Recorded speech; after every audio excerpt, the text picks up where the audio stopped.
And we are live! Hindi po tayo live. Welcome back to my channel, Faceless Row here, ang inyong host. Maraming salamat nga po pala sa lahat ng mga mantabay at nagbigay ng komento at patuloy na sumusuporta dito po sa ating FLM Comeback Series Vlog. Kaya naman po, nais ko po sabihin sa inyo na lahat po ng inyong komento ay binabasa po natin. Diyan po tayo kumukuha ng idea at kumukuha ng kaalaman dito po sa ating ginagawang vlogging. Okay, guys! Finding FLM. Nasa Japan daw. Japan. Nasa Japan to Gigaraw, no, si Doc FLM. Marami pa lang na-prank din si Doc, ano? Kasi ako rin akala ko talaga nasa Japan. Kaya po, may po ako ng paumanhin dahil ito pong ginagawa kong vlogging, parang back to the future, no? Parang nauuna si Doc ng mga ilang araw, tapos ako naman tsaka lang ako nag-vlog. Sa tingin ko pati yung mga bashers na prank no. Kasi nag-content din sila no na ano na nagtatago daw si Doc FLM. Paano magtatago? Inaasikaso yung mga business, yung mga negosyo niya. At marami siya pinapalo up ng mga tao. 'Di ba? Kung nag-enjoy yung tao sa kanyang negosyo, hayaan po natin siya. Hindi po natin dapat i-pressure. Alam niyo po, masaya po dahil nakakatuwa dahil maraming na-prank. Pakinggan nga po natin ito kay Doc FLM. Kasi kahit sa Ate Venus ata na-prank Happy birthday nga pala kay Ate Venus at sa kanyang mahal sa buhay. At syempre, shoutout ko na rin yung aking mga pamangkin na may birthday din ngayong August. Yan, sila Jaja at si Gwen. Nasa Davao sila ngayon. At yung aking kapatid, Ni Jeff si Bibi. Stefan, na-prank mo Oh, ako. eto na. Diretso na. Sorry, guys. It's a prank. Galing akong Gapan. Si boss talaga. Pati nga yung tauhan ko, Sinatsuki Yode.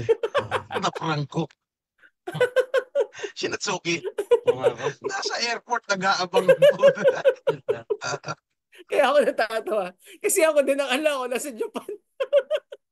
Ang dami ko kasing ginagawa Umahabol lang ako Sabi ni Ma'am Tess FLF Canada, sorry naman, alam mo na yun, lol. Aw nga. Test. Kasabay ko po ang tatay ko, August 4 din po. Ayun, August. Kasabay ko po, ano? Tatlo kaming August, sabi ni Ma'am Venus Benavista. Happy birthday! Mm. Ang Ate Venus at sa iyong mga mahal sa buhay, kay tatay mo. At sa iyong kapatid. Yan. Ang dami nagbe-birthday ng August. Basher. Ang mga basher no? Hinahanap si Doc Ginawa ng content. Nasa Japan daw.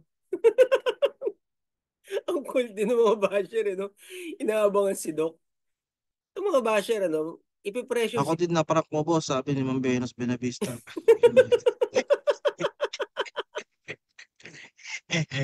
Alam mo sa'yo, boss, di ba Gapan naman talaga? Gapan ba? Gapan. Papunta kami ni Dong ng Davao. Mm. Nasa airport ako. Pinakita ko yung ticket ko, business class. Nakalagay doon Davao. Sabi ko, punta akong Japan. Didiretso ko ng New York. New York, Cubao pala. Sabi ni Emilia Esquila, it's a prank. Gapan pala, watching Eto, from tingnan Japan. mo doon, yung mga basher. Nakita yung napakaliit na tataw. Kinontent nila. Pero hindi nila nakita yung pangalan ng boarding pass, Francis Leo Marcos.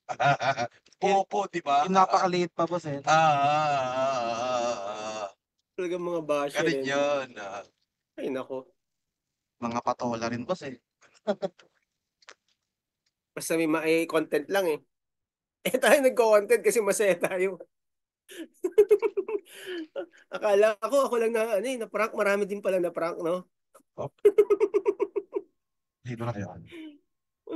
Okay guys, hanggang dito lang po tayo. Itong content natin ay hanggang dun lang at gusto kong sabihin sa inyo na marami pong naghahanap kay Doc Francis Leo Marcos dahil tinatanong siya dahil yun nga, no, katatapos lang ng kalamidad sa Maynila, hinahanap siya. Bakit hindi raw siya tumutulong? Nagtatago na daw siya. At kung ano-ano pa mga sinasabi. Kaya ayan, no, lahat tayo na-prank at na-prank din yung mga basher sa tingin ko. Tayo, masaya tayo, no, kapag mga ganyan, napaprank, masaya tayo. Eh, yung mga basher sa tingin ko, bibigyan pa nila ng ano yan, ng masamang ano, negatibong pag-iisip, no, yung ginawa ni Doc Francis. Imagine, ano, hindi mal ko-content nila yung isang bagay para lang sa pansarili lang nila at makapanira ng kapwa. At tayo naman, masaya tayo kasi akala ako, sa totoo lang, akala ko Japan nung pala. Davao. Aray ko. Ay, sakit ang tiyan ko. Okay, at hindi lang pala ako nag-iisa, no? Pati si Ate Venus na prank din. At marami pang na-prank sa tingin ko. Ay, oy, umami na kayo ha. I-comment nyo dito kung sino yung mga na-prank. So, yun lang mga kaibigan. Salamat po sa lahat ng nagmamahal sa ating pandemic hero. Walang iba kundi si Doc Franz Leo Marcos. Abangan nyo po yung kanyang mga humanitarian at yan po ay ginagawa ng ating pandemic hero na bukal po sa puso at hindi po may pressure. Okay, tandaan po natin na may personal pong buhay si Francis Leo Marcos at ang totoo talaga niyan, no? Nasa puso niya, no? Taglay niya sa kanyang dugo, yung talagang pagtulong. Pero wag naman po nating i-pressure kasi ang dami rin po niya ginagawa, no? Yun lang. At salamat din sa lahat ng nagmamahal kay Faceless Rock. Kita-kita muli tayo sa ating next episode. Hayaan nyo po, hindi na po back to the future yung ating mga episode. Hahabol po ako. At salamat po sa lahat ng mga nag-pray this po sa aming ginagawang inaayos, okay, dito sa family. Okay, God bless po. Kita-kits muli tayo. Bye-bye.